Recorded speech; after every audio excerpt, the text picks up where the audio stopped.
আমাদের প্রত্যেককে মৃত্যুর স্বাদ গ্রহণ করতে হবে, আর আমাদেরকে মৃত্যুর স্বাদ গ্রহণ করানোর দায়িত্বটি নিয়েছে হযরত আজরাইল আলাইহিস সালাম। তিনি হলেন মৃত্যুর ফেরেশতা। আজ আমরা মালাকুল মাউত হযরত আজরাইল আলাইহিস সালামের সমগ্র জীবন নিয়ে আলোচনা করব ইনশাআল্লাহ। তাই পুরো ভিডিওটি শেষ পর্যন্ত দেখার অনুরোধ রইল। মহান আল্লাহ রাব্বুল আলামিন এই সুন্দর পৃথিবী সৃষ্টি করেছেন। সৌরজগতের গ্রহ উপগ্রহ সব মাখলুকাত, ইহলৌকিক জীবনের সব উপাদান, এমনকি পারলৌকিক জীবনের সবকিছু তিনিই সৃষ্টি করেছেন। সৃষ্টি জগতের সবকিছুই মাখলুক, আর সব মাখলুকের খালিক একমাত্র তিনি, আর তিনি হলেন আল্লাহ রাব্বুল আলামিন। আল্লাহ রাব্বুল আলামিন শুধু তার ইবাদত বন্দেগীর জন্য জিন ও ইনসান সৃষ্টি করেছেন। জিন ও ইনসান তারই বাধ্যগত হবে, তারই ইবাদত বন্দেগী করবে, এটাই মহান আল্লাহ রাব্বুল আলামিনের প্রত্যাশা।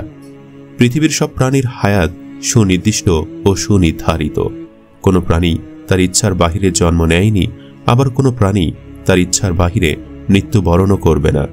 তিনি প্রাণীদেহে রূহ তথা প্রাণের সঞ্চার করেন, আবার তিনি নির্দিষ্ট দায়িত্বপ্রাপ্ত ফেরেশতার মাধ্যমে প্রাণীদেহে রূহ তথা প্রাণবায়ু কবচ করেন। রূহ কবচকারী ফেরেশতাকে মালাকুল মাউত বলে। মালাকুল মাউত নামের সম্মানিত এ ফেরেশতা মহান প্রভু আল্লাহ পাকের নির্দেশনা মোতাবেক নির্দেশিত অবস্থানে নির্দিষ্ট ব্যক্তিকে নির্ধারিত সময়ে রূহ কবচ করেন। মালাকুল মাউত সম্পর্কে পবিত্র কুরআন ও সুন্নাহ গ্রন্থসমূহে বিস্তারিত আলোচনা রয়েছে। যারা দুনিয়ার উপর আখিরাতকে প্রাধান্য দেয়, কেবল তারাই মালাকুল মাউতের কথা শুনে আঁতকে ওঠে, ভয়ে হৃদয় প্রকম্পিত হয়। তারা আল্লাহ পাকের রহমত প্রত্যাশা করে। পবিত্র কুরআন ও হাদিসে মালাকুল মাউত প্রসঙ্গে আয়াত আছে। প্রাণীদেহের রূহ কবচ করার প্রধান দায়িত্বপ্রাপ্ত ফেরেশতা হলেন মালাকুল মাউত, কিন্তু তার সহযোগী বহু ফেরেশতা আছেন। তারা মালাকুল মাউতের নির্দেশে এ দায়িত্ব পালন করে থাকেন। মহান আল্লাহ বলেন, বলে দাও, তোমাদের জান কবজের দায়িত্বে নিয়োজিত ফেরেশতা তোমাদের প্রাণ হরণ করবে, অতঃপর তোমরা তোমাদের রবের কাছে ফিরে যাবে। সূরা সাজদা আয়াত নম্বর 32। আল্লাহ পাক আরো বলেন, যারা নিজেদের উপর জুলুম করে তাদের প্রাণ গ্রহণের সময় ফেরেশতারা বলে, তোমরা কি অবস্থায় ছিলে? তারা বলে, দুনিয়ায় আমরা অসহায় ছিলাম। তারা বলে, আল্লাহর জমিন কি এমন প্রশস্ত ছিল না যেখানে তোমরা হিজরত করতে? এদেরই আবাসস্থল জাহান্নাম, আর এটা কত মন্দ আবাস। সূরা নিসা আয়াত নম্বর 97। তিনি আরো বলেন, ফেরেশতারা যখন তাদের মুখমণ্ডলে ও পৃষ্ঠদেশে আঘাত করতে করতে প্রাণ হরণ করবে, তখন তাদের দশা কেমন হবে? সূরা মুহাম্মদ আয়াত নম্বর 27। আল্লাহ আরো বলেন, বলো হে নবী, তোমাদের জন্য নিযুক্ত মৃত্যুর ফেরেশতা তোমাদের প্রাণ হরণ করবে, অবশেষে তোমরা তোমাদের প্রতিপালকের নিকট ফিরে যাবে। সূরা আশ-শাজদা আয়াত নম্বর 11। তিনি স্বীয় বান্দাদের উপর পরাক্রমশালী এবং তিনি তোমাদের রক্ষক প্রেরণ করেন। অবশেষে যখন তোমাদের কারো মৃত্যু উপস্থিত হয়, তখন আমার প্রেরিতরা তার মৃত্যু ঘটায় এবং তারা কোনো ত্রুটি করে না। সূরা আনাম আয়াত নম্বর 61। উল্লেখিত আয়াতগুলোর আলোকে বোঝা যায়, প্রাণী জগতে রূহ কবচকারী মালাকুল মাউতের সাথে বহু ফেরেশতা রয়েছেন। মালাকুল মাউত সম্পর্কিত বিষয়টি স্পষ্টভাবে এক হাদিসে বর্ণিত হয়েছে। প্রখ্যাত সাহাবী বারা ইবনে আজিব রাদিয়াল্লাহু তাআলা আনহু থেকে বর্ণিত। তিনি বলেন, রাসূল সাল্লাল্লাহু আলাইহি ওয়াসাল্লাম বলেছেন, কবরে মৃত ব্যক্তির নিকট দুজন মালাক আসেন, অতঃপর মালাইকা বা ফেরেশতারা তাকে বসিয়ে দিয়ে জিজ্ঞেস করেন, তোমার রব কে? সে উত্তরে বলে, আমার রব হলেন আল্লাহ। তারপর মালাইকা জিজ্ঞেস করেন, তোমার দিন কি? সে ব্যক্তি উত্তর দেয়, আমার দিন হলো ইসলাম। আবার মালাইকা জিজ্ঞেস করেন, তোমাদের নিকট আল্লাহর পক্ষ থেকে যে ব্যক্তি প্রেরিত হয়েছিলেন তিনি কে? সে বলে, তিনি হলেন আল্লাহর রাসূল মুহাম্মদ সাল্লাল্লাহু আলাইহি ওয়াসাল্লাম। তারপর মালাইকা তাকে জিজ্ঞেস করেন, এ কথা তোমাকে কে বলেছে? সে বলে, আমি আল্লাহর কিতাব পড়েছি এবং তার উপর ঈমান এনেছি ও তাকে সমর্থন করেছি। নবী সাল্লাল্লাহু আলাইহি ওয়াসাল্লাম বলেছেন, এটাই হলো আল্লাহ তাআলার এই বাণীর ব্যাখ্যা। আল্লাহ তাআলা সেসব লোকদেরকে দ্বীনের উপর প্রতিষ্ঠিত রাখেন যারা প্রতিষ্ঠিত কথার উপর ঈমান আনে। অতঃপর রাসূল সাল্লাল্লাহু আলাইহি ওয়াসাল্লাম বলেন, আকাশমণ্ডলী থেকে একজন আহ্বানকারী ঘোষণা দিয়ে বলেন, আমার বান্দা সত্য বলেছে, সুতরাং তার জন্য জান্নাতের বিছানা বিছিয়ে দাও। তাকে জান্নাতের পোশাক পরিয়ে দাও আর তার জন্য জান্নাতের দিকে একটি দরজা খুলে দাও। অতএব তার জন্য জান্নাতের দিকে একটি দরজা খুলে দেওয়া হবে। রাসূল সাল্লাল্লাহু আলাইহি ওয়াসাল্লাম বলেছেন, ফলে তার দিকে জান্নাতের বাতাস ও সুগন্ধি দোলা দিতে থাকবে এবং দৃষ্টির শেষ সীমা পর্যন্ত তার কবরকে প্রশস্ত করে দেওয়া হবে। অথবা রাসূল সাল্লাল্লাহু আলাইহি ওয়াসাল্লাম কাফিরদের মৃত্যু প্রসঙ্গে উল্লেখ করে বলেন, তারপর তার রূহকে তার শরীরে ফিরিয়ে আনা হয় এবং তাকে দুজন মালাক এসে উঠিয়ে বসান এবং বসে জিজ্ঞেস করেন, তোমার রব কে? তখন সে উত্তরে বলে, হায় হায়, আমি তো কিছুই জানি না। তারপর তারা তাকে পুনরায় জিজ্ঞেস করে, তোমার দিন কি? সে বলে, হায় হায়, তাও তো আমার জানা নেই। তারপর তারা জিজ্ঞেস করে, এ ব্যক্তিকে যাকে তোমাদের নিকট প্রেরণ করা হয়েছিল? সে বলে, হায় হায়, এটাও তো জানি না। তারপর আকাশ থেকে একজন ঘোষণাকারী ঘোষণা করে বলেন, এ ব্যক্তি মিথ্যা বলেছে, সুতরাং তার জন্য আগুনের বিছানা বিছিয়ে দাও এবং তাকে আগুনের পোশাক পরিয়ে দাও আর জাহান্নামের দিকে তার জন্য একটি দরজা খুলে দাও। সে অনুযায়ী তার জন্য দরজা খুলে দেওয়া হয়।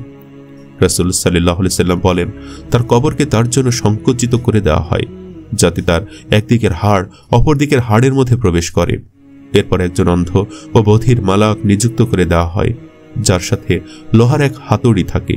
সে হাতুড়ি দিয়ে যদি পাহাড়ের উপর আঘাত করা হয় তাহলে সে পাহাড় গুড়া গুড়া হয়ে মাটি হয়ে যাবে। সে অন্ধ মালাক এই হাতুড়ি দিয়ে সজোরে তাকে আঘাত করতে থাকে। তার বিকট চিৎকারের শব্দ পূর্ব থেকে পশ্চিম পর্যন্ত জিন ও মানুষ ছাড়া সব মাখলুকই শুনতে পাবে। এর সাথে সাথে সে মাটিতে মিশে যাবে। অতঃপর পুনরায় তার মধ্যে রূহ ফেরত দেওয়া হবে। এভাবে অনবরত চলতে থাকবে। মৃত্যু আল্লাহ রাব্বুল আলামিনের আদেশ মাত্র, আর এই আদেশ মান্যকারী ফেরেশতা হলেন হযরত আজরাইল আলাইহিস সালাম। এজন্য হযরত আজরাইল আলাইহিস সালামকে মালাকুল মউত বা মৃত্যুর ফেরেশতা বলে। এখানে কারো মনে সন্দেহ হতে পারে এবং মনে প্রশ্ন দেখা দেয় যে হযরত আজরাইল আলাইহিস সালাম যেহেতু মৃত্যুর ফেরেশতা, তাই হয়তো তার জান কবজ করা হবে না। এর উত্তরে আমরা বলবো না, বরং পৃথিবী ধ্বংস হবার প্রাক্কালে হযরত আজরাইল আলাইহিস সালাম আরশ বহনকারী 4 জন ফেরেশতা ও অন্য প্রধান 3 জন ফেরেশতা ব্যতীত সকল প্রাণীর আত্মা কবজ করবেন। পরে কিয়ামত তথা পুনরুত্থানের পূর্বে তার জানও কবজ করে ফেলবেন। হযরত আজরাইল আলাইহিস সালাম সকল প্রাণীর আত্মা কবজ করে অবশেষে নিজের আত্মা নিজে কবজ করবেন। যখন তিনি সকল জীবজন্তু, জিন, ফেরেশতা সবারই আত্মা কবজ করে শেষ করবেন, তখন আল্লাহ তাআলা বলবেন, হে আজরাইল, এবার তোমার নিজের আত্মা নিজে কবজ করো। আল্লাহ তাআলার এই আদেশ লঙ্ঘন করার বিন্দু মাত্র শক্তি তার হবে না। তাই তিনি আপন আত্মা কবজ করার ভয়ে এরও বিকট চিৎকার করে উঠবেন যে সাথে সাথে তার আত্মা বের হয়ে যাবে।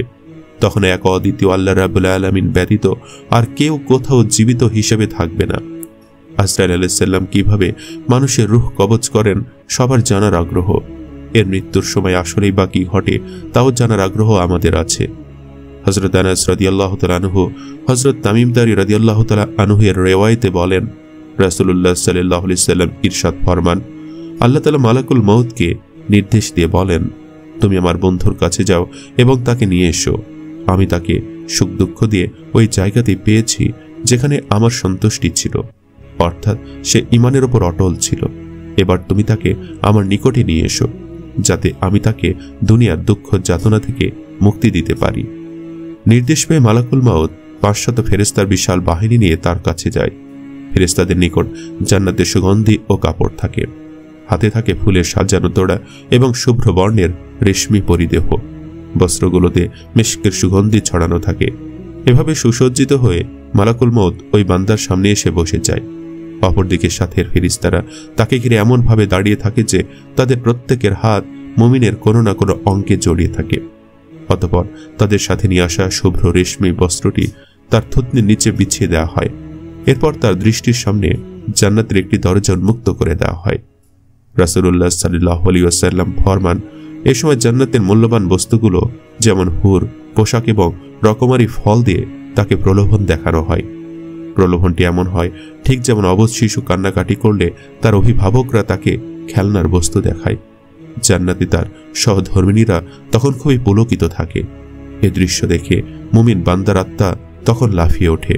মালাকুল মউত তখন বলে, হে পবিত্র আত্মা, তুমি বের হয়ে আসো কাঁটাবিহীন বা দরিকা বৃক্ষে, কাদি কাদি কলায়, দীর্ঘ ছায়ায়, প্রবাহিত পানিতে ও প্রচুর ফলমূলে। রাসূলুল্লাহ সাল্লাল্লাহু আলাইহি সাল্লাম এও ফরমান যে মালাকুল মউত তখন ওই মুমিন বান্দার সাথে তার মা বাবার চাইতেও কোমল আচরণ করেন, কেননা সে জানে যে এই আত্মা আল্লাহ তাআলার নিকট খুবই প্রিয় ও সম্মানী। তাই সেও এই বান্দার সাথে কোমল আচরণ করে আল্লাহর সন্তুষ্টি অর্জন করতে চায়। সে নেক বান্দার আত্মা এত সহজে বের করে নিয়ে আসে যে যেন আটার মধ্য থেকে নিক্ষিপ্ত পশম বের করে নিয়ে আসে। অবশেষে আত্মা যখন বের হয়ে আসে তখন চতুর্দিক থেকে ফেরেশতারা এই বলে চিৎকার করে উঠেছে, তোমার উপর শান্তি বর্ষিত হোক, তুমি তোমার নেক আমলের কল্যাণে জান্নাতে প্রবেশ করে নাও। আল্লাহ তাআলা ইরশাদ করেন, ফেরেশতারা তাদের জান কবজ করেন, তাদের পবিত্র অবস্থায় ফেরেশতারা বলে, তোমাদের প্রতি শান্তি বর্ষিত হোক। সূরা নাহল আয়াত নম্বর 32। অন্যত্র ইরশাদ করেন, যদি সে নৈকট্যশীলদের একজন হয় তবে তার জন্য আছে সুখ, উত্তম রিজিক এবং নিয়ামত ভরা উদ্যান। সূরা ওয়াকিয়া আয়াত 88-89। মালাকুল মউত যখন আত্মা কবজ করে নেন তখন আত্মা দেহকে বলে, হে দেহ, আল্লাহ তোমাকে সুপ্রতিদান দিক, তুমি আমার সঙ্গী হয়ে আল্লাহর আনুগত্যে অগ্রগামী ছিলে আর আল্লাহর অবাধ্যে ছিলে খুবই পশ্চাৎপদ। তুমি আমার পক্ষ থেকে মোবারকবাদ গ্রহণ করো, কেননা আজ তুমি নিজেও মুক্তি পেয়েছ আর আমাকেও নাজাত দিয়েছ। এভাবে দেহ আত্মাকে মোবারকবাদ দেয়। মুমিন বান্দার মৃত্যুতে জমিনে যে সকল অংশে সে ইবাদত করত সেগুলো কাঁদতে থাকে। আকাশের যে সকল দোয়ার দিয়ে তার নেক আমল উপরে উঠত সে সকল দোয়ার তার জন্য কাঁদতে থাকে। যে দরজা দিয়ে তার রিজিক নেমে আসত সে দরজাও কাঁদতে থাকে। আকাশের জমিনের এক রন্দন দীর্ঘ 40 দিন পর্যন্ত অব্যাহত থাকে। মালাকুল মউত যখন তার আত্মা কবজ করে নেয় তখন তার দেহের হেফাজতের জন্য সেখানে 500 ফেরেশতা দাঁড়িয়ে থাকে। যদি কেউ তার লাশের পাশ ফেরাতে চায় তখন ফেরেশতারাও এ কাজে মানুষের সহযোগিতা করে। এমনকি কাফন পরিধান ও সুগন্ধি মাখানোর কাজেও ফেরেশতারা অংশ নেয়। লাশের সম্মানার্থে ফেরেশতারা 2টি সারি করে ঘর থেকে কবর পর্যন্ত দাঁড়িয়ে যায়। জানাজা যখন অতিক্রম করে তখন তারা অভ্যর্থনা জানায়, তার জন্য ক্ষমার প্রার্থনা করে। মুমিনের মর্যাদার এই অবস্থা দেখে ইবলিস এত জোরে চিৎকার করে উঠে যে তার দেহের হাড়ের কোনো কোনো গ্রন্থির বন্ধন এ সময় ছিঁড়ে যায়। সে আক্ষেপের সাথে তার সঙ্গীদের বলতে থাকে, তোমাদের সর্বনাশ হোক, এই বান্দা তোমাদের ফাঁদ থেকে কিভাবে ফসকে গেল? ইবলিসের সঙ্গীরা বলে, এ নিষ্পাপ ছিল তাই আমাদের ফাঁদে আটকায়নি। মালাকুল মউত যখন তার আত্মাকে নিয়ে আকাশে আরোহণ করে তখন হযরত জিবরাইল আলাইহিস সালাম 70,000 ফেরেশতা নিয়ে তাকে অভ্যর্থনা জানায় আর সকল ফেরেশতারা তার নিকট আল্লাহ তাআলার সন্তুষ্টির সুসংবাদ জানাতে থাকে। মালাকুল মউত যখন আত্মাটিকে নিয়ে আরশের নিকট পৌঁছেন তখন সে আল্লাহ তাআলার সামনে সিজদায় পতিত হয়ে যায় আর সে সময় আল্লাহ তাআলা ইরশাদ করেন, হে মালাকুল মউত, তুমি আমার বান্দাকে নিয়ে জান্নাতের বাগানে রেখে এসো। অতঃপর তাকে কবরে রাখার পর নামাজ তার ডান দিকে এবং রোজা তার বাম দিকে এসে দাঁড়িয়ে যায়। আল্লাহর জিকির ও কোরআন তিলাওয়াতে এসে দাঁড়িয়ে যায় তার সিথানের দিকে। পায়ের দিকে দাঁড়িয়ে যায় জামাতের সাথে নামাজ পড়ার জন্য মসজিদের দিকে গমন। আর তার ধৈর্য কবরের এক কোনো অবস্থান নেই। এ সময় আল্লাহ তাআলা তার কবরে আযাবের একটি অংশ প্রেরণ করেন। আযাবটি এসে কবরে ডান দিক থেকে প্রবেশ করতে চায়, কিন্তু নামাজ তাকে বাধা দিয়ে বলে, আযাব, তুমি পিছিয়ে যাও, খোদার কসম, এই বান্দাটি সারা জীবন কষ্টে ছিল, কবরে আসার পর তার কিছুটা আরাম মিলেছে। রাসূলুল্লাহ সাল্লাল্লাহু আলাইহি সাল্লাম ফরমান, আযাব যখন ডান দিক থেকে সরে বাম দিকে যায়, বাম দিকে রোজা নামাজের মতো আযাবকে জবাব দিয়ে প্রতিহত করে।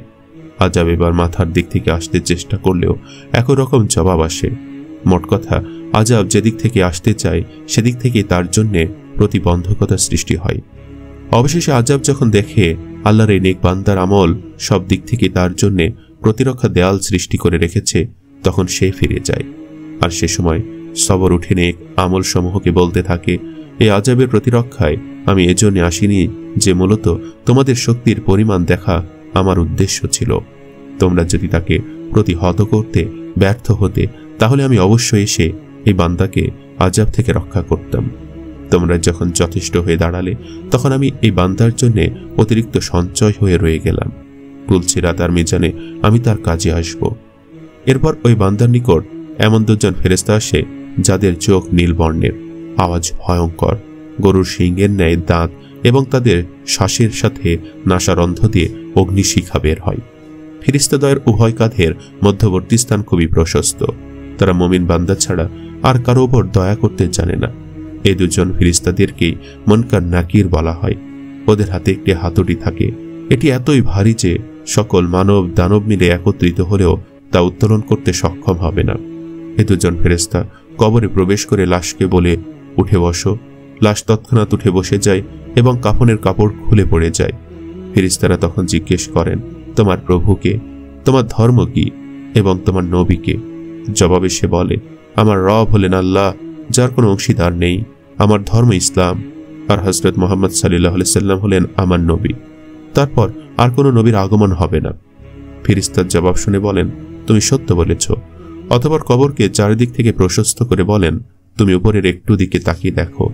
সে উপরে তাকায়, তখন আকাশের শেষ সীমানাতক তার চোখের সামনে ভেসে ওঠে। ফেরেশতারা বলেন, হে আল্লাহর বন্ধু, এটা তোমার অবস্থানের ঠিকানা।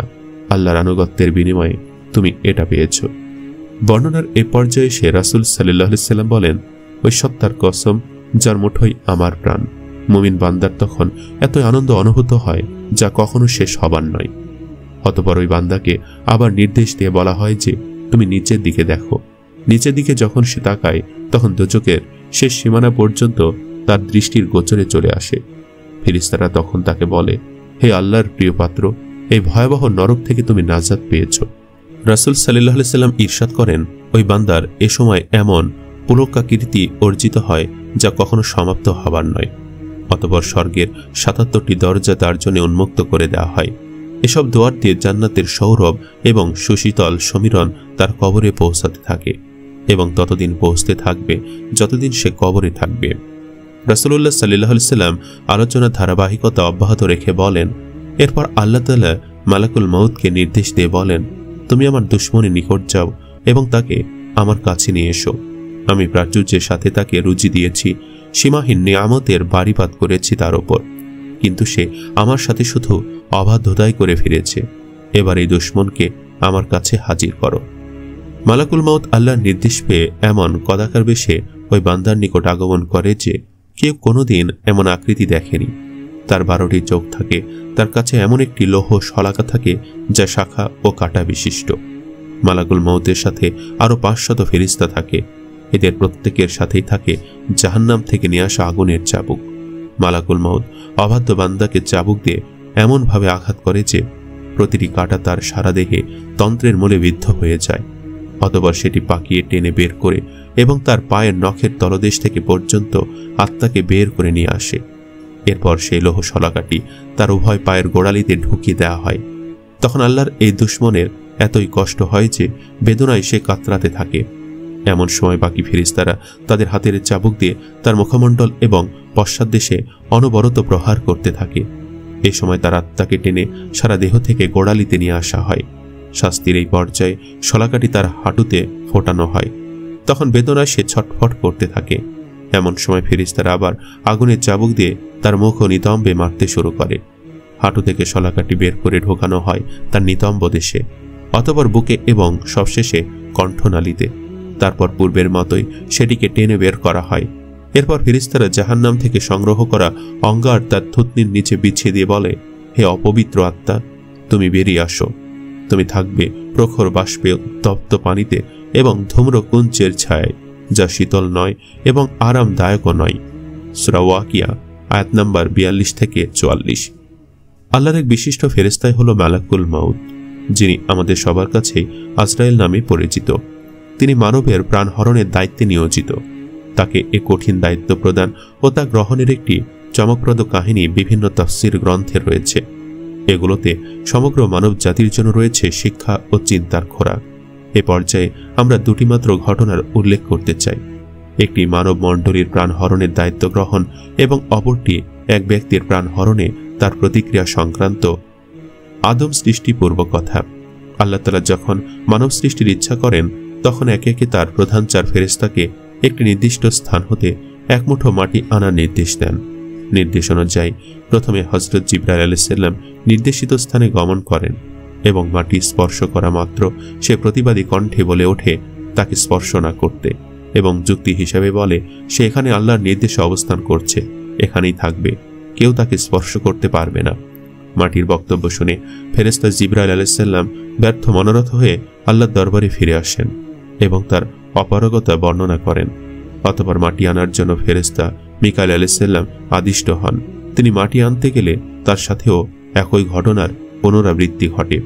সুতরাং এই ফেরেশতাও মাটি গ্রহণে ব্যর্থ হয়ে ফেরত আসেন এবং আল্লাহর দরবারে কৈফিয়ত পেশ করেন। অতঃপর তৃতীয়বার ফেরেশতা ইসরাফিল আলাইহিস সালাম মাটি আনার জন্য প্রেরিত হন। পূর্বের দুই ফেরেশতার ন্যায় এই তৃতীয় ফেরেশতাও মাটির সাথে বাগযুদ্ধে পরাজিত হয়ে ফিরে যান। শেষবারের মতো মালাকুল মাউত আজরাইল আলাইহিস সালামের পালা। আদিষ্ট হওয়ার পর তিনি আরজ করেন, আমার প্রথম 3 সহকর্মী যে কাজটি করতে সক্ষম হননি, হে খোদা, তা আমার পক্ষে কিভাবে সম্ভব? আল্লাহর পক্ষ হতে বলা হলো, যাও, তুমি মাটি আনতে পারবে। নির্দেশ অনুযায়ী ফেরেশতা আজরাইল আলাইহিস সালাম মাটির নিকট গমন করেন এবং মাটি স্পর্শ করতে উদ্যত হলে মাটি চিৎকার করে বলে ওঠে, তাকে স্পর্শ করা যাবে না, সে আল্লাহর নির্দেশেই এখানে স্থায়ীভাবে অবস্থান করবে। ফেরেশতা তার বক্তব্য শ্রবণ করে বলেন, আমাকেও আল্লাহ নির্দেশ দিয়েছেন মাটি নিয়ে যেতে। এই বলে তিনি খপ করে এক মুঠো মাটি নিয়ে আল্লাহর দরবারে উপস্থিত হন। ফেরেশতা কর্তৃক মাটি গ্রহণ এবং মাটি দ্বারা আদম সৃষ্টির সর্বশেষ ধাপ হিসাবে প্রাণ সঞ্চারিত হয়ে যায়। অতঃপর মানবের প্রাণ হরণের প্রতিক্রিয়া। এই প্রতিক্রিয়া সম্পন্ন করার জন্য আল্লাহ উল্লেখিত 4 জন ফেরেশতাকে মনোনীত করেন এবং একে একে তাদের প্রত্যেককে এ দায়িত্ব গ্রহণের জন্য বলেন।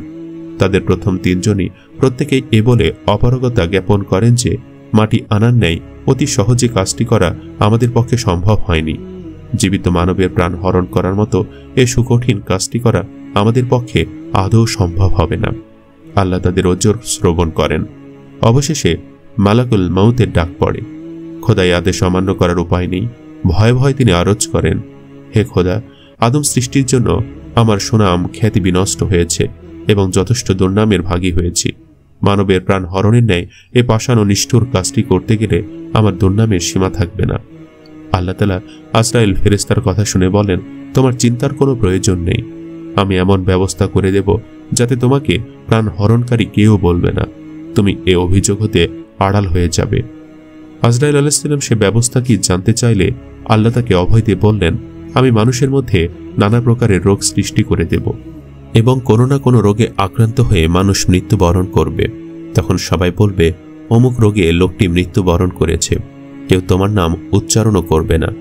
অতঃপর ফেরেশতা আজরাইল আলাইহিস সালাম প্রাণহরণের দায়িত্ব গ্রহণ করেন। এ ঘটনা নির্ভরযোগ্যতা যাই হোক না কেন, তবে এর যৌক্তিকতা বোধগম্য। এতে মানুষের ঈমানের পরীক্ষা রয়েছে। মালাকুল মউত আজরাইল আলাইহিস সালামের সাথে হযরত সুলাইমান আলাইহিস সালামের একটি বিস্ময়কর ঘটনা আছে। একদিন দুপুরে হযরত সুলাইমান আলাইহিস সালাম তার শাহী দরবারে বসে আছেন। এমন সময় এক লোক হন্তদন্ত হয়ে সেখানে ছুটে এলো। লোকটি আল্লাহর নবীকে দেখেই হাওমাও করে কাঁদতে লাগলো। হযরত সুলাইমান তার এরকম অবস্থা দেখে খানিকটা অবাক হয়ে গেলেন। তিনি জিজ্ঞেস করলেন, কি হয়েছে তোমার? এমন করছো কেন? কি চাও তুমি? লোকটি বহু কষ্টে নিজেকে সামলে নিয়ে বলল, হে আল্লাহর নবী, হে মহান বাদশাহ, আমাকে আজরাইলের হাত থেকে বাঁচান। আমি আজ আজরাইলকে দেখেছি। আমার দিকে ভীষণ ক্রোধের সঙ্গে তাকিয়েছিল। আমাকে ভয় দেখিয়ে পাশ কেটে চলে গেল। আমার ভয় হচ্ছে আজরাইল আবার ফিরে আসবে এবং আমার জান কবজ করে নেবে। হযরত সুলাইমান নবী লোকটিকে অভয় দিয়ে বললেন, এতে ভয়ের কি আছে? আজরাইল হচ্ছেন আল্লাহর মহান ফেরেশতা। তিনি কেবল আল্লাহর হুকুমে জান কবজ করেন। আমি তো প্রায় প্রতিদিনই আজরাইলকে দেখি, কিন্তু কই, আমি তো ভয় পাই না। যাই হোক, এখন বলো, তোমার জন্য আমি কি করতে পারি? তুমিই বা কি চাও? লোকটি বলল, আপনি ভয় না পেলে কি হবে? আমি আজরাইলকে ভীষণ ডরাই, কিন্তু আজ তার রাগ দেখে আরো ভয় করছে। তার কাছ থেকে আমি বাঁচতে চাই। লোকেরা বলে থাকে, বায়ু সুলাইমান নবীর হুকুম পালন করে। এখন আপনি বায়ুকে হুকুম করুন আমাকে এ দেশ থেকে দূরে নিয়ে যাক। মানুষ এ কথাও বলে থাকে যে সুলাইমান বাদশাহ মানুষের চাওয়া পাওয়া পূরণ করে থাকেন। এখন আমার দাবি হলো, বাতাসকে এক্ষুনি হুকুম দিন আমাকে হিন্দুস্তান নামক দেশে নিয়ে যাক। আমি চাই আজরাইল যেহেতু এদেশে আমার ঠিকানা জেনে গেছে, সেহেতু এদেশে আর থাকব না। আপনি দয়া করে আমাকে হিন্দুস্তানে পাঠানোর ব্যবস্থা করুন। হযরত সুলাইমান আলাইহিস সালাম বেচারার কাকুতি মিনতি ও কান্নাকাটি দেখে বললেন, বেশ ভালো কথা। জীবন মরণের ভার আমার হাতে নেই, তবে বায়ু আমার কথা শুনে থাকে। যাও, তোমার দাবি আমি পূরণ করব। এক্ষুনি বায়ুকে বলছি তোমাকে হিন্দুস্তানে নিয়ে যাক। হুকুম পেয়ে বাতাস লোকটিকে হযরত সুলাইমানের গালিচায় বসিয়ে কয়েক মুহূর্তেই বন বাদর, মরু, সাহারা, নদ নদী ও সাগর দরিয়া পার হয়ে হিন্দুস্তানের এক শহরে পৌঁছে দিল। সেদিন পার হলো। পরের দিন হযরত সুলাইমান তার দরবারে বসে আছেন। এমন সময় হযরত আজরাইল আলাইহিস সালাম সেখানে উপস্থিত হলেন। তাকে দেখে সুলাইমান নবী জিজ্ঞেস করলেন, হে আজরাইল, গতকাল এক লোক ভীত অবস্থায় আমার দরবারে এসেছিল এবং তোমার বিরুদ্ধে নালিশ করেছে। সে বলেছে তুমি নাকি তার দিকে মারাত্মক ক্রোধের দৃষ্টিতে তাকিয়েছিলে। লোকটি আমার কাছে অনুরোধ জানালো আমি যেন বাতাসকে নির্দেশ দিই যাতে তাকে ওই মুহূর্তে এই শহর থেকে হিন্দুস্থানে পৌঁছে দেয়। আমি তাকে হতাশ করতে চাইনি।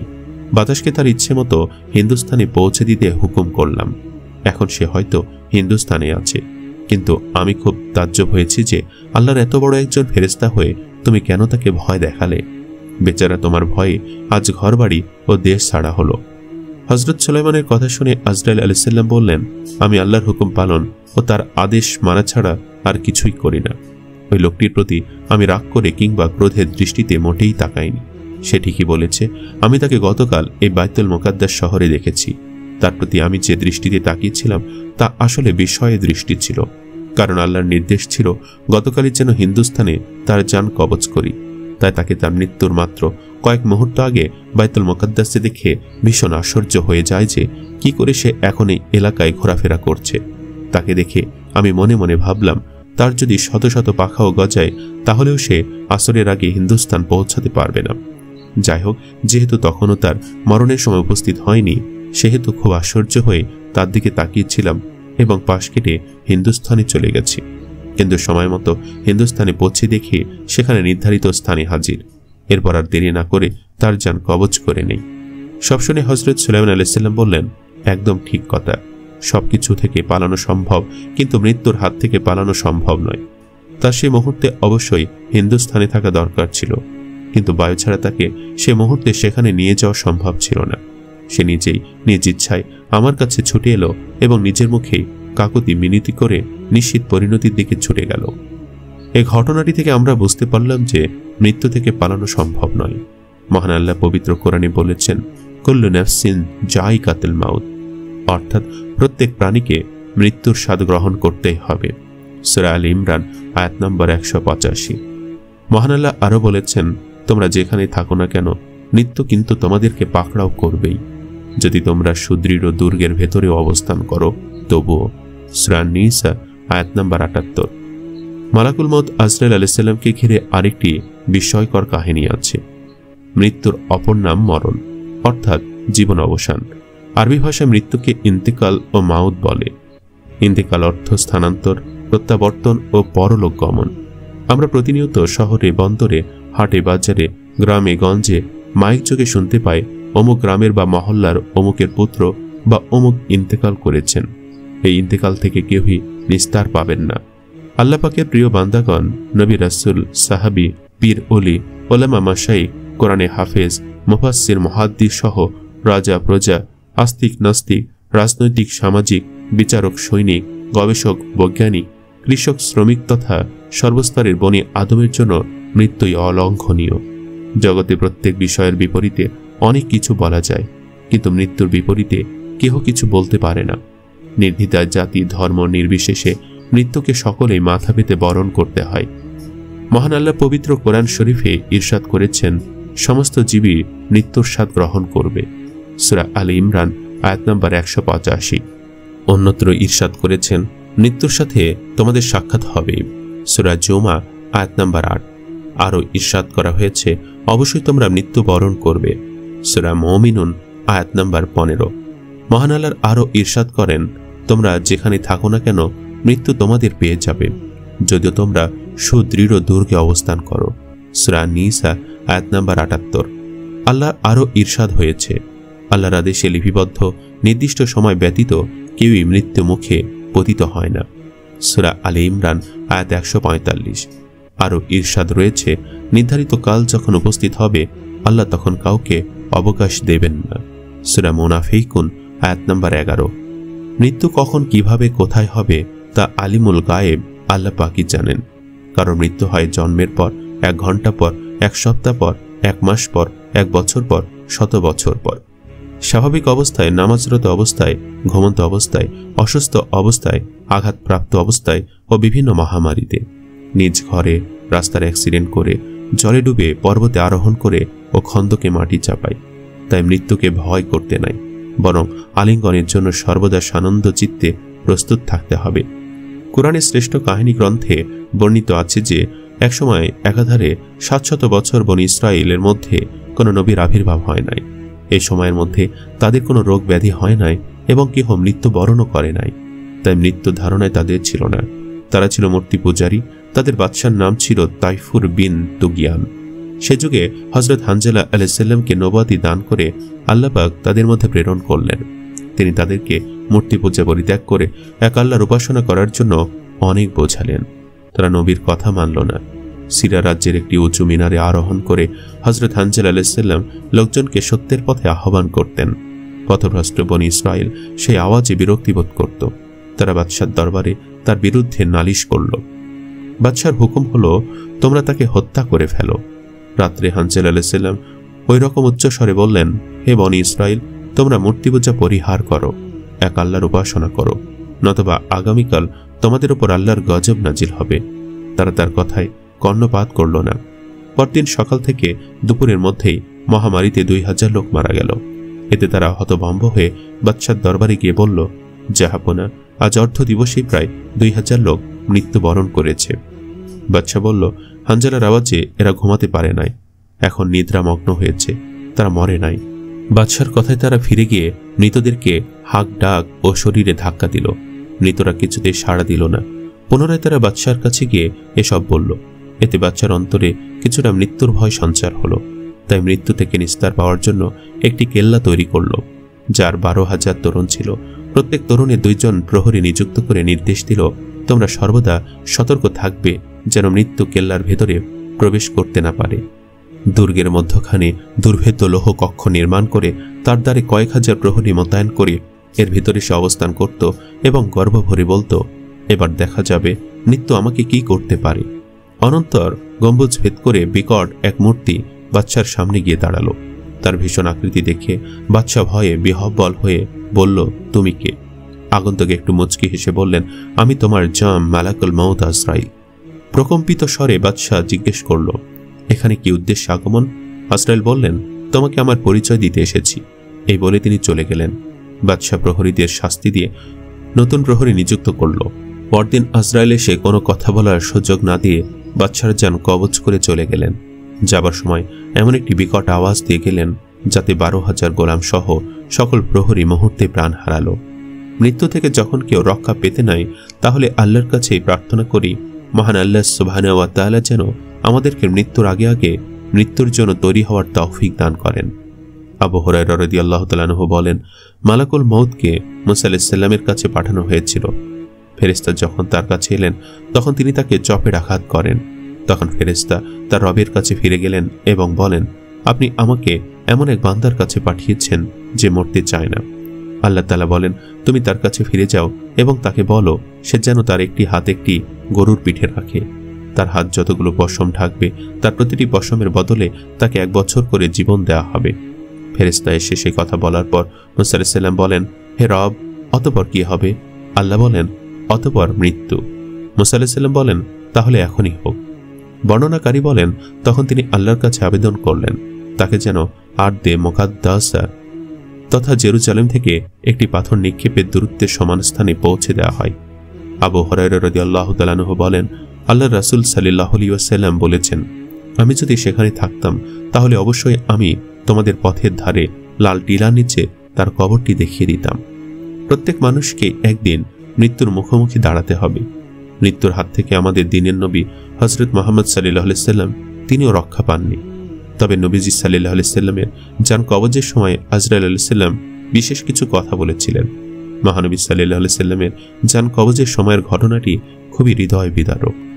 নবীজি সাল্লাল্লাহু আলাইহি ওয়াসাল্লামের মৃত্যুর সময় জিবরাইল আলাইহিস সালাম আসলেন। এসে নবীজি সাল্লাল্লাহু আলাইহি ওয়াসাল্লামকে সালাম দিলেন আর বললেন, হে আল্লাহর রাসূল, আল্লাহ আপনাকে সালাম দিয়েছেন আর জানতে চেয়েছেন আপনি কেমন আছেন। আল্লাহ সব জানেন, তারপরও আপনার মুখ থেকে জানতে চেয়েছেন আপনি কেমন আছেন। নবীজি বলেন, আমি বড়ই কষ্টের ভেতর আছি, অসুস্থ আছি। জিবরাইল আলাইহিস সালাম বললেন, ইয়া রাসূলুল্লাহ, একজন নতুন ফেরেশতা এসেছে আজ আমার সাথে, যে ফেরেশতা কোনো মানুষের কাছে আসার জন্য কোনোদিন অনুমতি চায় না, আর কোনোদিন অনুমতি চাইবও না, শুধু আপনার অনুমতি চাই আপনার কাছে আসার জন্য।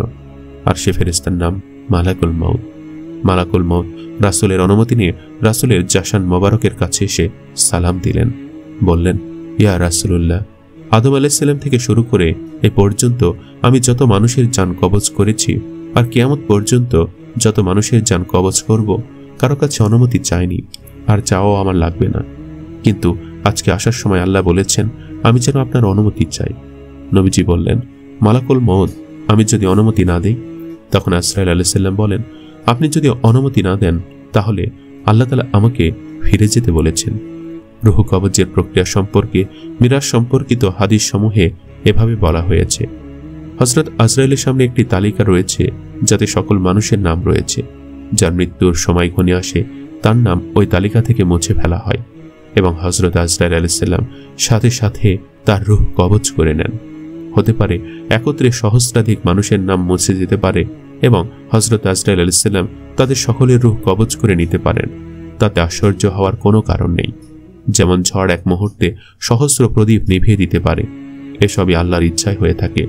হযরত আজরাইল রূহ কবজ করেন, কিন্তু প্রকৃতপক্ষে আল্লাহই মৃত্যু দান করেন, কেননা আজরাইল আল্লাহ নির্দেশে রূহ কবজ করেন।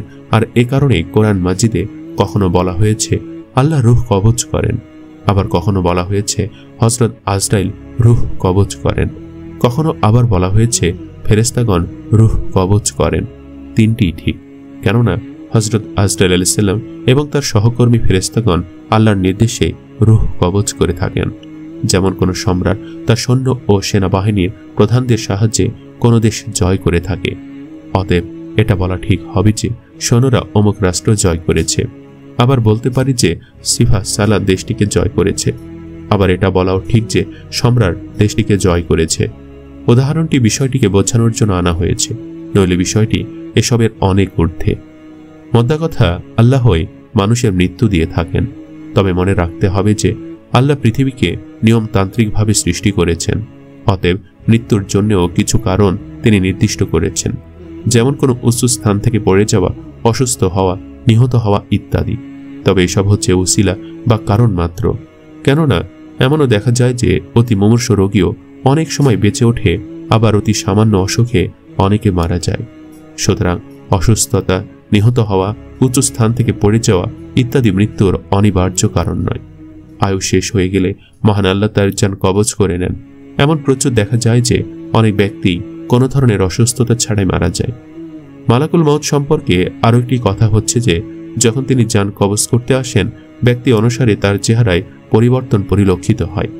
হাদিসে বর্ণিত হয়েছে যে হযরত ইব্রাহিম আলাইহিস সালাম বললেন, কাফেরদের জান কবজ করার সময় আজরাইলের চেহারা কেমন হয় আমি তা দেখতে চাই। বলা হলো, তুমি তা দেখে সহ্য করতে পারবে না। ইব্রাহিম আলাইহিস সালাম বললেন, আমার দেখার ইচ্ছা হচ্ছে। আজরাইল আলাইহিস সালাম ওই অবস্থায় তার সামনে হাজির হলেন। হযরত ইব্রাহিম আলাইহিস সালাম দেখলেন একজন ময়লা ও কালো কাপড় পরা দুর্গন্ধযুক্ত কুৎসিত লোক, যার শরীরের পশম খাড়া হয়ে আছে এবং নাক ও মুখ দিয়ে আগুনের ফুলকি বের হচ্ছে। ইব্রাহিম আলাইহিস সালাম অজ্ঞান হয়ে পড়ে গেলেন।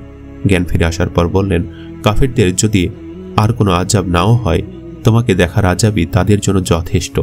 মুমিনদের ক্ষেত্রে এর বিপরীত। শয়তান বাম দিক থেকে মুমূর্ষ ব্যক্তির কাছে আসে, আর ফেরেশতাগণ ডান দিক থেকে আসেন। শয়তানদের কাজ হলো প্রতারণা করা, বিশেষ করে মৃত্যুর সময়। যদি সামান্যতম ঈমানও কারো অবশিষ্ট থাকে, সেটাও ছিনিয়ে নেওয়ার জন্য, কেননা শেষ পরিণতি মানুষের সৌভাগ্য ও দুর্ভাগ্যকে নির্ণয় করে। যে যেমনভাবে জীবনযাপন করেছে তেমনভাবে মৃত্যুবরণ করবে, এবং যেমনভাবে মৃত্যুবরণ করবে তেমনভাবে পুনরুত্থিত হবে। মৃত্যুর সময় তোমরা যে আশা নিয়ে মৃত্যুবরণ করবে, যদি তোমাদের আশা থাকে হযরত আজরাইল আলাইহিস সালামের পবিত্র চেহারা দেখার, তাকে দেখতে পাবে। আর যদি প্রবৃত্তির তাড়না থাকে, তাহলে গভীর অন্ধকারে নিমজ্জিত হবে। তবে যদি কেউ সত্যিকার অর্থে ঈমান আনয়ন করে, আল্লাহ তাদেরকে প্রতিশ্রুতি দিয়েছেন যে শয়তান তাদেরকে গোমরাহ করতে পারবে না।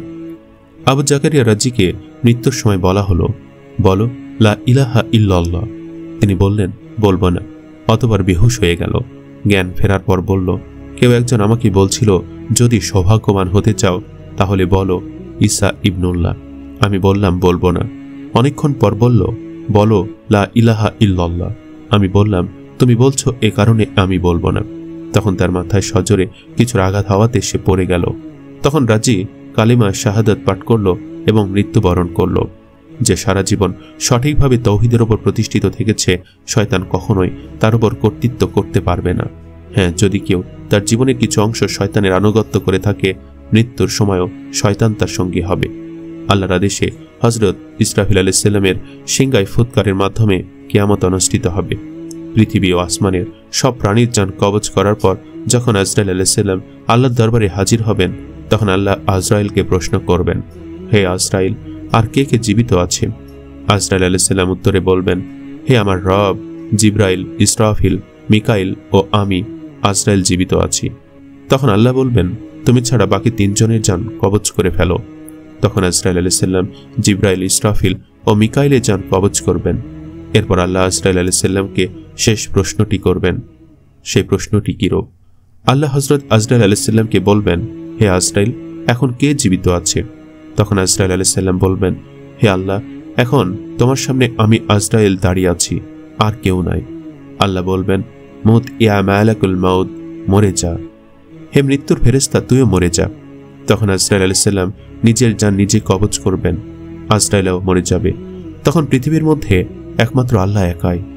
এভাবে কত শত বছর অতিক্রান্ত হবে সেটা আল্লাহই ভালো জানেন। কিয়ামতের পর হাসরের মাঠে যখন বিচারক আল্লাহ পৃথিবীর সব বিচারক, উকিল, মুক্তার, রাজা, বাদশাহ, স্বৈরাচার, জুলুমবাজ শাসক তখন তার সামনে আসামির মতো উপস্থিত হবে। তখন আল্লাহ হুঙ্কার ছেড়ে বলবেন, আজকে রাজত্ব কার? সূরা আল মুমিনের 16 নম্বর আয়াতে আল্লাহ বলেন, সেটি এমন দিন যখন সব মানুষের সবকিছু প্রকাশ হয়ে পড়বে। আল্লাহর কাছে তাদের কোনো কথাই গোপন থাকবে না। সেদিন ঘোষণা দিয়ে জিজ্ঞেস করা হবে, আজ রাজত্ব কার? সব বলে উঠবে, একমাত্র আল্লাহর, যিনি কাহ্হার। এই আয়াতের ব্যাখ্যায় বলা হয়েছে, শেষ বিচারের সাক্ষাৎ ও সমাবেশের দিন দ্বিতীয় ফুকের পরে হবে। দ্বিতীয় ফুৎকারের পরে নতুন ভূপৃষ্ঠ সমতল করে দেওয়া হবে, যাতে কোনো আড়াল থাকবে না। দ্বিতীয় ফুকের মাধ্যমে সবকিছু পুনরুজ্জীবিত হওয়ার পরে তা বাস্তবায়িত হবে। কিন্তু একটি হাদিস এসেছে, কিয়ামতের প্রারম্ভে আহ্বানকারী আহ্বান করে বলবেন, হে লোক সব, তোমাদের কিয়ামত এসেছে। তখন জীবিত মৃত সবাই শুনতে পাবে। আর আল্লাহ প্রথম আসমানে নেমে এসে বলবেন, আজকের দিনে কার রাজত্ব? একমাত্র পরাক্রম আল্লাহর জন্যই। তাছাড়া অন্য বর্ণনা থেকে জানা যায় যে আল্লাহ তাআলা এই উক্তি তখন করবেন যখন প্রথম ফুকের পর সমগ্র সৃষ্টি ধ্বংস হয়ে যাবে, আর জিবরাইল, মিকাইল, ইসরাফিল প্রমুখ নৈকট্যশীল ফেরেশতাগণ মারা যাবে এবং আল্লাহর সত্তা ছাড়া কোনো কিছু অবশিষ্ট থাকবে না। আল্লাহ বলবেন, আজকের দিন রাজত্ব কার? আল্লাহ নিজেই জবাব দেবেন, প্রবল পরাক্রান্ত এক আল্লাহ। হাদিস থেকে এর সমর্থন পাওয়া যায়। কিয়ামতের দিন আল্লাহ সমগ্র পৃথিবী এবং সমগ্র আসমান সমূহকে হাতে গুটিয়ে বলবেন, আমি বাদশাহ, আমি পরাক্রমশালী, আমি অহংকারী। দুনিয়ার বাদশারা কোথায়? কোথায় পরাক্রমশালীরা? কোথায় অহংকারকারীরা? আল্লাহ তখন বলেন, আজ প্রত্যেক প্রাণীকে তার কৃতকর্মের প্রতিদান দেওয়া হবে। আজ কারো প্রতি কোনো জুলুম করা হবে না। আল্লাহ অতি দ্রুত হিসাব গ্রহণকারী। সূরা মুমিন আয়াত নাম্বার 17। কোনো ধরনের জুলুমই হবে না। আয়াতের এ অংশের ব্যাখ্যায় তাফসীরের কিতাবে লেখা হয়েছে, প্রকাশ থাকে যে প্রতিদানের ক্ষেত্রে জুলুমের কয়েকটি রূপ হতে পারে।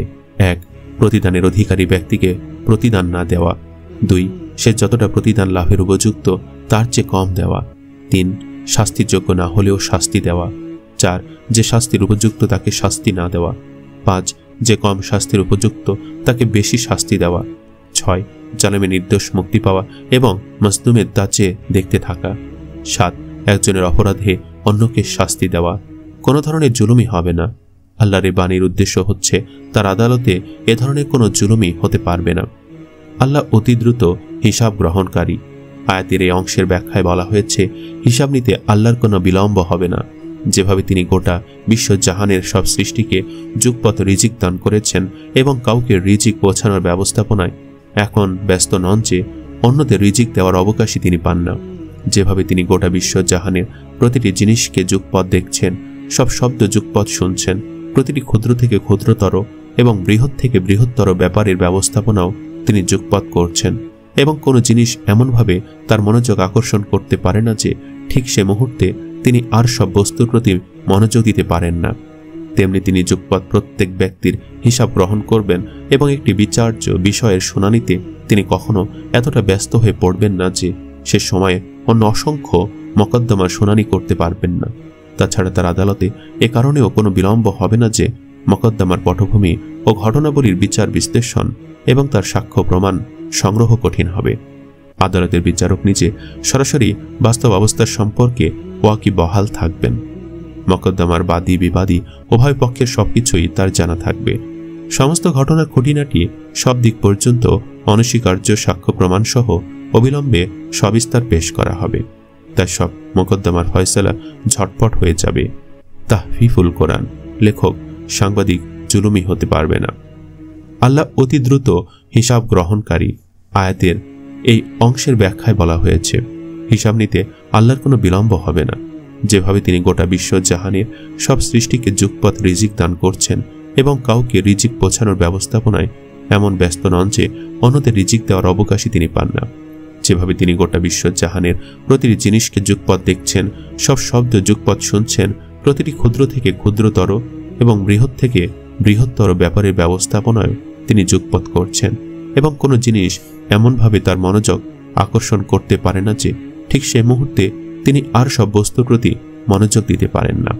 তেমনি তিনি যুগপৎ প্রত্যেক ব্যক্তির হিসাব গ্রহণ করবেন এবং একটি বিচার্য বিষয়ের শুনানিতে তিনি কখনো এতটা ব্যস্ত হয়ে পড়বেন না যে সে সময়ের অন্য অসংখ্য মোকদ্দমার শুনানি করতে পারবেন না।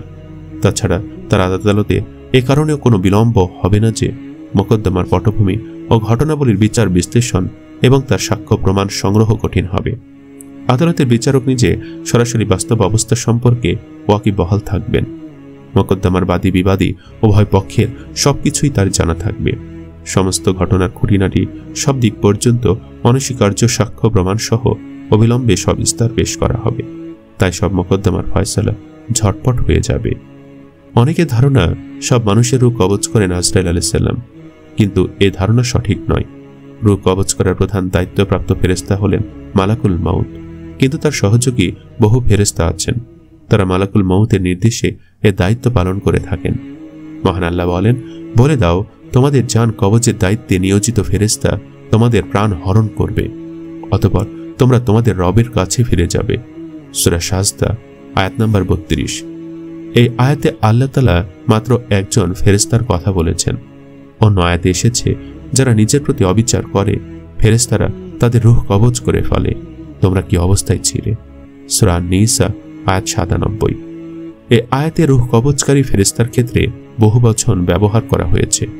অনুরূপ বহুবচন ব্যবহৃত হয়েছে সূরা মুহাম্মাদের 27, সূরা আনামের 61 নম্বর আয়াত সহ আরও একাধিক আয়াতে। এর আলোকে বোঝা যায় জান কবজকারী মালাকুল মাউতের সঙ্গে বহু ফেরেশতা রয়েছেন। বিষয়টি স্পষ্টভাবে এক হাদিসে বর্ণিত হয়েছে। বারা বিন আজের রাদিয়াল্লাহু তাআলা আনহু থেকে বর্ণিত, তিনি বলেন, মুমিন বান্দা যখন দুনিয়াকে বিদায় দিয়ে আখিরাতের যাত্রী হতে থাকে, তখন উজ্জ্বল চেহারা বিশিষ্ট একদল ফেরেশতা আসমান থেকে তার কাছে আসেন, যাদের চেহারা সূর্যের মতো। তাদের সঙ্গে বেহেশতের কাফন সমূহের একটি কাফন থাকে, বেহেশতের সুগন্ধিগুলোর একটি তাদের সঙ্গে থাকে। তারা সে ব্যক্তি থেকে দৃষ্টির দূরত্ব পরিমাণ দূরে অবস্থান করেন। এরপর মালাকুল মাউত আসেন, তিনি তার মাথার কাছে বসেন এবং বলেন, হে পবিত্র আত্মা, বের হয়ে এসো আল্লাহর ক্ষমা ও সন্তুষ্টির দিকে। রাসূল সাল্লাল্লাহু আলাইহি ওয়াসাল্লাম বলেন, তখন তার রূহ বের হয়ে আসে যেমনভাবে মশক থেকে পানি বের হয়ে আসে। তখন মৃত্যুর ফেরেশতা তাকে গ্রহণ করেন এবং এক মুহূর্তের জন্য ফেরেশতারা তাকে মৃত্যুর ফেরেশতার হাতে থাকতে দেন না, বরং তারা নিজেরা তাকে গ্রহণ করেন এবং তাকে ওই কাফনের কাপড় ও ওই সুগন্ধির মাঝে রাখেন। ফলে তার থেকে পৃথিবীর সব সুগন্ধির চেয়ে উত্তম মিশকের সুগন্ধ বের হতে থাকে। রাসূল সাল্লাল্লাহু আলাইহি ওয়াসাল্লাম বলেন, তাকে নিয়ে ফেরেশতারা উপরে উঠতে থাকেন। হাদিস থেকে স্পষ্টভাবে বোঝা যায় যে মালাকুল মাউত তথা প্রাণ হরণের প্রধান দায়িত্বশীল ফেরেশতার সঙ্গে আরও সহযোগী ফেরেশতারা রয়েছেন। কিয়ামতের দিন যখন পুরো পৃথিবী ধ্বংস হয়ে যাবে, তখন পৃথিবীর সাথে সাথে এই বিশ্ব ভুবনের যত প্রাণ ছিল সব নিঃশেষ হয়ে যাবে। যে মালাকুল মাউত আদম থেকে শুরু করে পৃথিবীর শেষ মানুষটির জান কবজ করেছিল, কিয়ামতের দিন আল্লাহ তাআলা সবার মৃত্যু ঘটিয়ে ফেরেশতা আজরাইলের জান কবজ করবেন নিজে। অর্থাৎ শেষমেশ কেউই থাকবেন না, শুধু থাকবেন মহান রাব্বুল আলামিন। এরপরে শুরু হবে বিচার কার্য। আল্লাহ তাআলা প্রত্যেকটি মানুষকে তার কাজের উপর প্রতিদান দিবেন। এই দুনিয়াটা হলো আমাদের জন্য একটা পরীক্ষা কেন্দ্র। এই পরীক্ষা কেন্দ্রে যদি আমরা ভালোভাবে পরীক্ষা দিয়ে উত্তীর্ণ হতে পারি, তবে আমরা পাবো জান্নাত। জান্নাত অনন্ত সুখের আধার, শান্তি, সুনিবিড় আনন্দপল্লী, প্রতিটি মুমিনের শেষ ঠিকানা। মহান আল্লাহ তাআলা নিজে সবাইকে জান্নাতের পথে ডেকেছেন। জান্নাতে যাওয়ার সব রকম পথ অত্যন্ত সহজ করে দিয়েছেন। পবিত্র কোরআনুল কারিমে আল্লাহ তাআলা বলেন, আল্লাহ শান্তির ঘরের দিকে ডাকছেন। সূরা ইউনূস আয়াত নাম্বার 25। জান্নাত লাভের সহজ ও ছোট ছোট অনেক আমল রয়েছে, যেমন সর্বপ্রথমে আল্লাহ এবং নবী রাসূলদের উপর ঈমান আনা। এছাড়া জান্নাত লাভের ছোট কিছু আমল আছে, যেমন সালামের প্রচার প্রসার। রাসূল সাল্লাল্লাহু আলাইহি ওয়াসাল্লাম বলেন, যতক্ষণ পর্যন্ত কোনো ব্যক্তি ঈমান আনবে না, ততক্ষণ পর্যন্ত সে জান্নাতে প্রবেশ করতে পারবে না।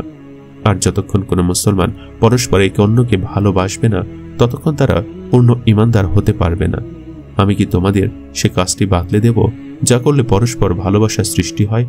তোমরা নিজেদের মধ্যে সালামের প্রচার প্রসার করো। মুসলিম শরীফ হাদিস নাম্বার 54। এতিমের দেখাশোনা করা। রাসূল সাল্লাল্লাহু আলাইহি ওয়াসাল্লাম বলেন, আমিও এতিমে লালন পালনকারীরা জান্নাতে একসঙ্গে এমন ভাবে থাকব। এ কথা বলে তিনি মধ্যমা ও তর্জনী আঙ্গুলদ্বয়কে একত্রিত ও পৃথক করে দেখিয়েছেন। বেশি বেশি সদকা করা।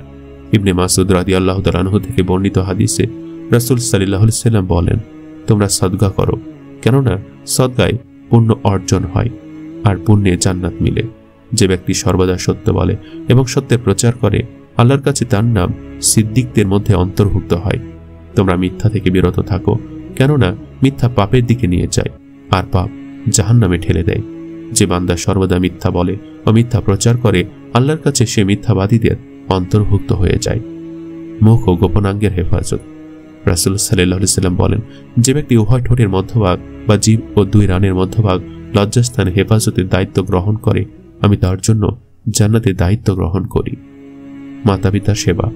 রাসূল সাল্লাল্লাহু আলাইহি ওয়াসাল্লাম বলেন, ওই ব্যক্তি ধ্বংস হোক, ওই ব্যক্তি ধ্বংস হোক। তিনি আবারও বললেন, ওই ব্যক্তি ধ্বংস হোক। কেউ জিজ্ঞেস করলেন, হে আল্লাহর রাসূল, কে সেজন? রাসূল সাল্লাল্লাহু আলাইহি ওয়াসাল্লাম ইরশাদ করেন, যে ব্যক্তি তার পিতামাতা উভয়কে বার্ধক্য অবস্থায় পেল অথবা যে কোনো একজনকে বার্ধক্য অবস্থায় পেল, তবু জান্নাত অর্জন করতে পারল না, সে ধ্বংস হোক। সহিহ মুসলিম হাদিস নাম্বার 2551। নামাজ আদায়ে যত্নবান হওয়া। রাসূল সাল্লাল্লাহু আলাইহি ওয়াসাল্লাম বলেন, যে ব্যক্তি সময় মতো নামাজ আদায়ে যত্নবান হয়, তার জন্য আল্লাহর পক্ষ থেকে জান্নাতে প্রবেশ করানোর প্রতিশ্রুতি রয়েছে। রাসূল সাল্লাল্লাহু আলাইহি ওয়াসাল্লাম ইরশাদ করেন, যে ব্যক্তি ফজর ও আসরের নামাজ গুরুত্ব সহকারে আদায় করে, সে জান্নাতে প্রবেশ করবে। পড়াশোনা করা ও জ্ঞান অর্জন। রাসূল সাল্লাল্লাহু আলাইহি ওয়াসাল্লাম বলেন, যে ব্যক্তি জ্ঞান অর্জনের উদ্দেশ্যে বের হবে, আল্লাহ তাআলা তার জন্য জান্নাতের রাস্তা সহজ করে দেন। ওযু করে 2 রাকাত নামাজ পড়া। রাসূল সাল্লাল্লাহু আলাইহি ওয়াসাল্লাম বলেন, যে ব্যক্তি উত্তম রূপে ওযু করে এবং একাগ্র চিত্তে তনুমনে 2 রাকাত নামাজ আদায় করে, তার জন্য জান্নাত অবধারিত। নামাজের পর আয়াতুল কুরসি পড়া। রাসূল সাল্লাল্লাহু আলাইহি ওয়াসাল্লাম বলেন, যে ব্যক্তি প্রত্যেক ফরজ নামাজের পর আয়াতুল কুরসি তিলাওয়াত করবে, তার জান্নাতে প্রবেশের জন্য মৃত্যু ছাড়া আর কোনো বাধা নেই। আসমাউল হুসনা আয়ত্ত করা। আবু হুরায়রা রাদিয়াল্লাহু তাআলা আনহু সূত্রে বর্ণিত, রাসূল সাল্লাল্লাহু আলাইহি ওয়াসাল্লাম বলেন, আল্লাহ তাআলার 99টি নাম আছে, যে ব্যক্তি তা আয়ত্ত করবে, আল্লাহ তাকে জান্নাত দান করবেন। জান্নাত লাভ করতে হলে আমাদের অবশ্যই প্রকৃত মুমিন হতে হবে। প্রকৃত মুমিন হতে হলে করণীয় কি?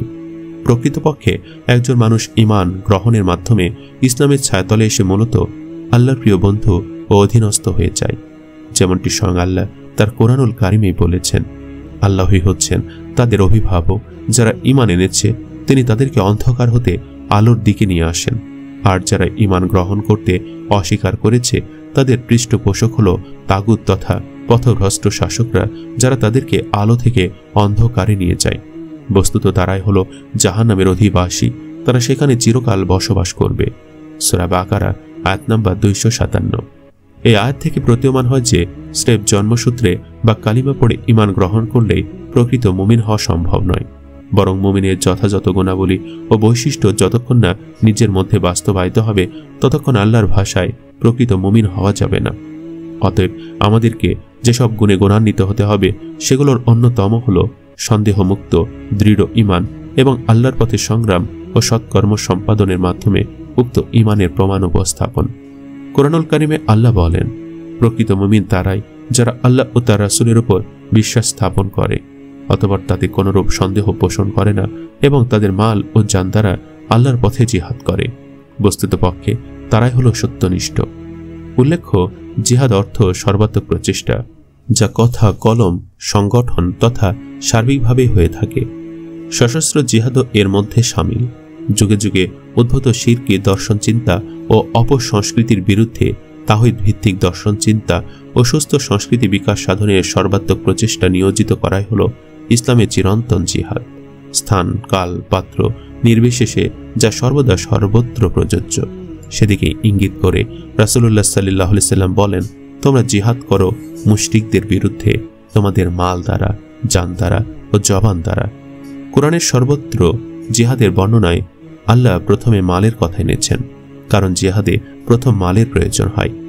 মুমিনের আরও 7টি গুণ বর্ণনা করে সূরা মুমিনুনে আল্লাহ বলেন, সফল কাম হলো ওই সব মুমিন যারা তাদের সালাতে গভীরভাবে মনোযোগী, যারা অনর্থক ক্রিয়া কর্ম এড়িয়ে চলে, যারা সঠিকভাবে যাকাত আদায় করে, যারা নিজেদের লজ্জাস্থানের হেফাজত করে, নিজেদের স্ত্রী ও অধিকারভুক্ত দাসী ব্যতীত, কেননা এসবে তারা নিন্দিত হবে না।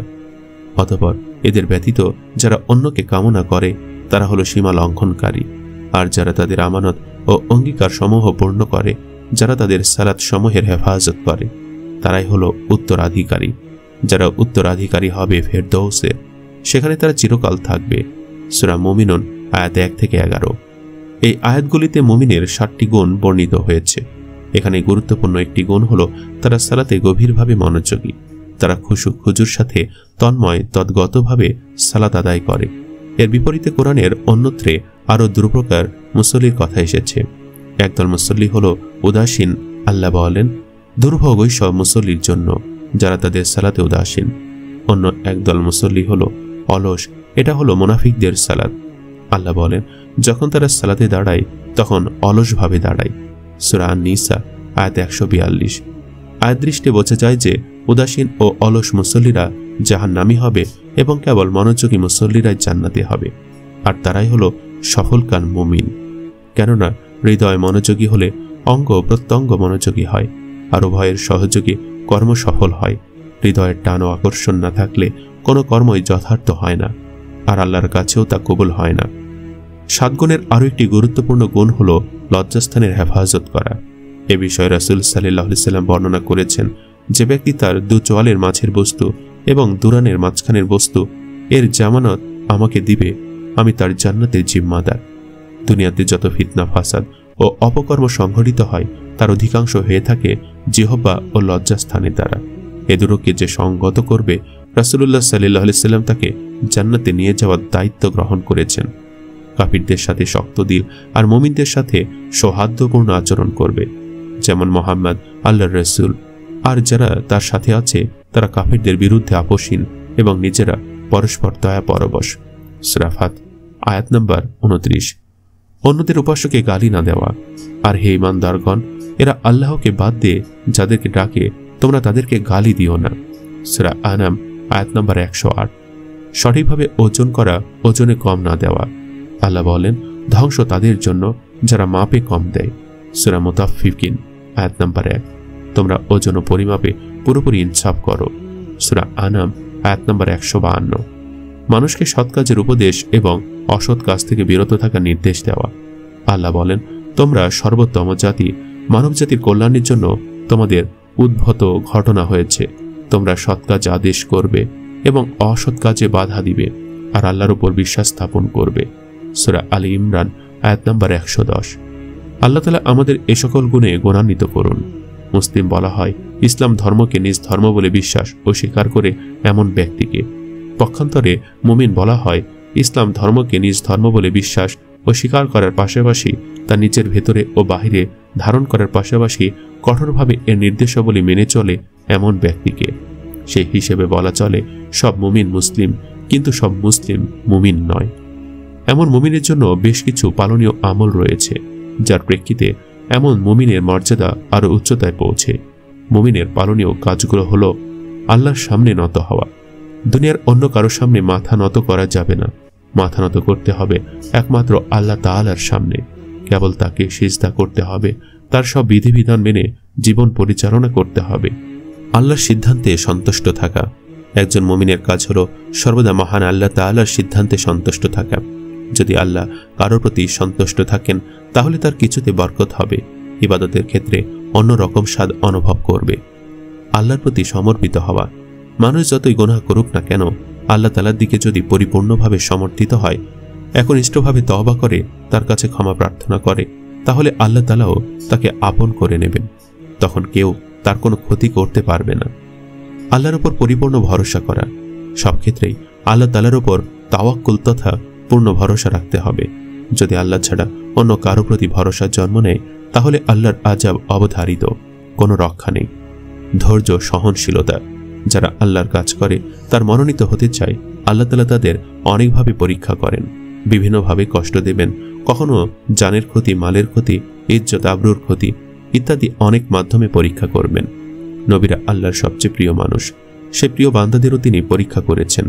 ওলি, আউলিয়া, আলেম কেউই কষ্ট থেকে বাদ যাননি। তবে তাদের জন্য সুসংবাদ হলো, তারা যত বিপদেই পড়ুক না কেন, আল্লাহ তাআলা তাদের বিশেষ ব্যবস্থায় মুক্ত করে আনবেন। তারাই শেষ সময় বিজয়ী হবে। কিন্তু শর্ত হলো সর্বাবস্থায় ধৈর্য ধারণ করতে হবে, তাহলে আল্লাহ কবুল করবেন। আসলে আল্লাহ তাআলা চার চিরস্থায়ী জান্নাত দেওয়ার আগে বান্দাকে পরীক্ষা করবেন। দরকার নেই, তারপরও আল্লাহ পরীক্ষার ব্যবস্থা রেখেছেন, যেন কিয়ামতের দিন কাউকে উত্তম জান্নাত দেওয়া হলো আর কাউকে নিম্নমানের দেওয়া হলো তা প্রশ্ন করতে না পারে। কে কত ভালো কাজ করলো আর কে কত আনুগত্য করলো তার পার্থক্য করা যায়। তাদের মধ্যে সঠিক বিচার হয়, উপযুক্ত পুরস্কার দেওয়া যায়। মূলত সেজন্যই এমন পরীক্ষার ব্যবস্থা। আল্লাহ তাআলা আমাদের সবাইকে সত্যিকারের মুমিন হওয়ার তৌফিক দান করুক। আল্লাহ আমাদের জান্নাতের উপযুক্ত হওয়ার তৌফিক দান করুন। চিরজীবন ঈমানের পথে অবিচল রাখুন।